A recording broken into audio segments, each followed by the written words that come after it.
Bonjour ou bonsoir. Jésus-Christ le Palestinien.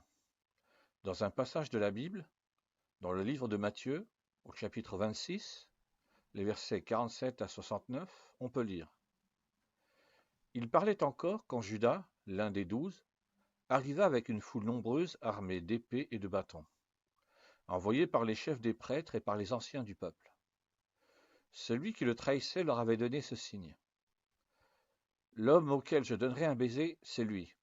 Arrêtez-le. Aussitôt, il s'approcha de Jésus en disant « Salut, maître !» et il l'embrassa. Jésus lui dit « Mon ami, ce que tu es venu faire, fais-le promptement. » Alors ces gens s'avancèrent, mirent la main sur Jésus et l'arrêtèrent. Un de ceux qui étaient avec Jésus mit la main sur son épée et la tira. Il frappa le serviteur du grand prêtre et lui emporta l'oreille.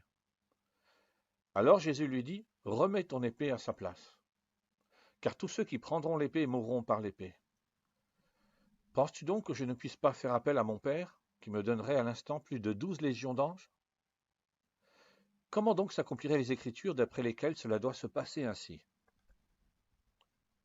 À ce moment, Jésus dit à la foule, « Vous êtes venus vous emparer de moi avec des épées et des bâtons, comme pour un brigand.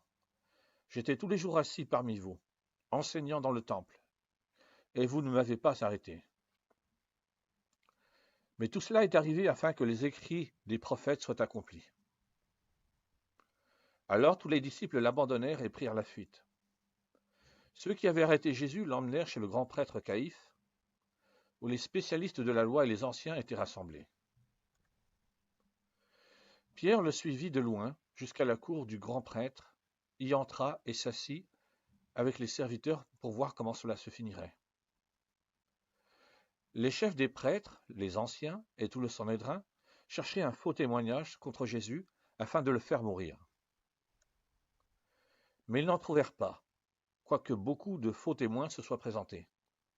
Enfin, il en vint deux qui dirent, « Celui-ci a dit, je peux détruire le temple de Dieu et le reconstruire en 3 jours. » Le grand prêtre se leva et lui dit, « Ne réponds-tu rien?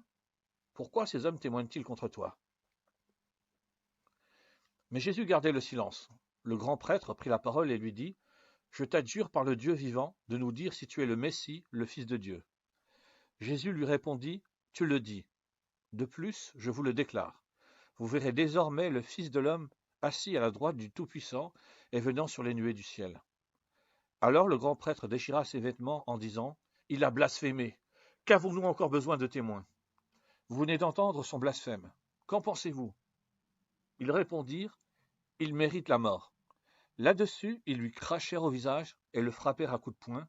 Certains lui donnaient des gifles en disant, « Christ, prophétise-nous, qui t'a frappé? » Merci, au revoir.